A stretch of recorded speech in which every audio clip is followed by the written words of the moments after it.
ఓం నమో భగవతే వాసుదేవాయ.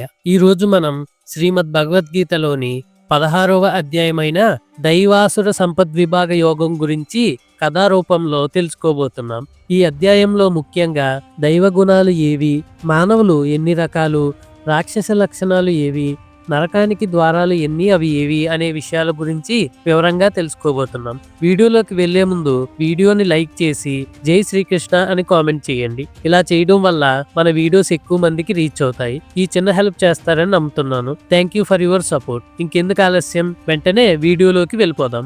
శ్రీకృష్ణ భగవానుడు అర్జునుడితో ఇలా చెప్తున్నాడు: భయం లేనివాడు, మనసు శుభ్రంగా ఉన్నవాడు, జ్ఞానాన్ని సంపాదించినవాడు, దానం చేసేవాడు, ఇంద్రియాలను అదుపు చేసుకున్నవాడు, యజ్ఞం చేసేవాడు, వేదశాస్త్రాలను చదివేవాడు, తపస్సు చేసేవాడు, నిజాయితీగా ఉండేవాడు, హింస చెయ్యనివాడు, నిజం చెప్పేవాడు, కోపం లేనివాడు, త్యాగం చేసేవాడు, శాంతంగా ఉండేవాడు, ఇతరుల తప్పులను చూడనివాడు, దయ కలవాడు, పిసినుగొట్టుతనం లేనివాడు, మెత్తని స్వభావం కలవాడు, అనవసరమైన పనులు చెయ్యనివాడు, తేజస్సు కలవాడు, ధైర్యం కలవాడు, శుభ్రంగా ఉండేవాడు, ఎవరిపైనా శత్రుత్వం లేనివాడు, అందరూ తనని గౌరవించాలని కోరిక లేనివాడు. ఈ లక్షణాలను దైవగుణాలు అంటారు. పార్థ, మోసం, మొండితనం, అహంకారం, కోపం, కఠినత్వం, తెలుగు తక్కువతనం మొదలైనవి రాక్షస స్వభావం కలవారి లక్షణాలు.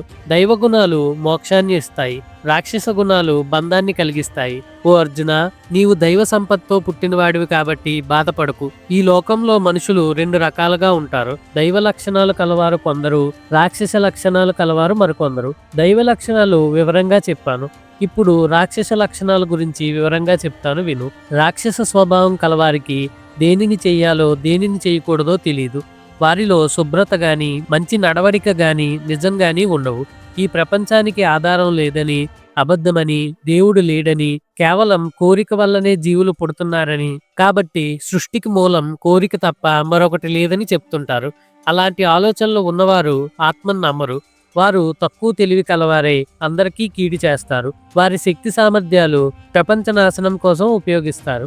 తీరని కోరికలు కలవారై గర్వం, అహంకారం, పొగరు కలిగి అశాశ్వతమైన విషయాలను నమ్మి చెడు పనులు చేస్తూ ఉంటారు. చనిపోయే వరకు వారు ఎక్కువ బాధల్లోనే మునిగిపోతారు. కోరికలు, భోగాలను అనుభవిస్తూ అదే ఎప్పటికీ ఉండే సుఖమని భావిస్తారు. వారు ఆశ అనే తాడుతో ఎల్లప్పుడూ బంధించబడుతూ ఉంటారు. కోరిక, కోపాలకు లోనై ఇంద్రియాల తృప్తి కోసం వారు తప్పు మార్గాల్లో డబ్బు సంపాదిస్తూ ఉంటారు.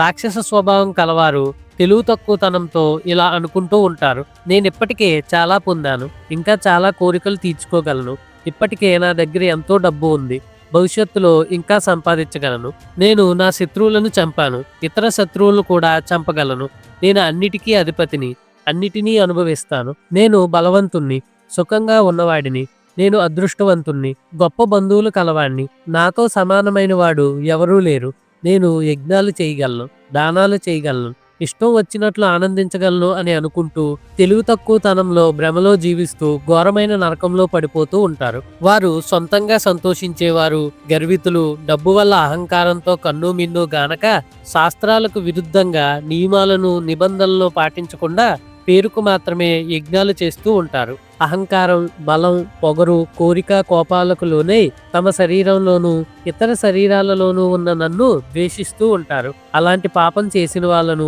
క్రూరులను, మనుషుల్లో నీచులను నేను ఎల్లప్పుడూ రాక్షస జాతుల్లోనే పడేస్తూ ఉంటాను.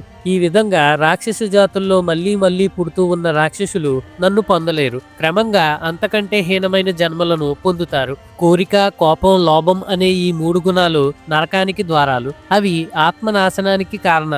అందువల్ల ఈ మూడింటిని వదిలేయాలి. కాబట్టి అర్జున, ఈ మూడింటి నుండి బయటపడినవాడు ఆత్మ ఎదుగుదలకు అనుకూలమైన పనులు చేస్తూ నన్నే పొందుతాడు.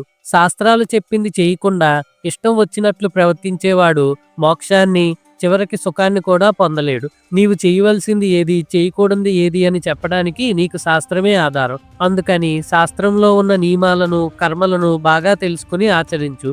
ఈ విధంగా శ్రీమద్ భగవద్గీతలోని 16వ అధ్యాయమైన దైవాసుర సంపద్విభాగ యోగం ముగిసింది. కంటెంట్ నచ్చినట్టయితే లైక్, షేర్ అండ్ కామెంట్ చేయండి. ఇప్పటి వరకు మన ఛానల్ని సబ్స్క్రైబ్ చేసుకోకపోతే తప్పకుండా సబ్స్క్రైబ్ చేసుకోండి. రేపు మరో అధ్యాయంతో మళ్ళీ కలుద్దాం. Stay tune.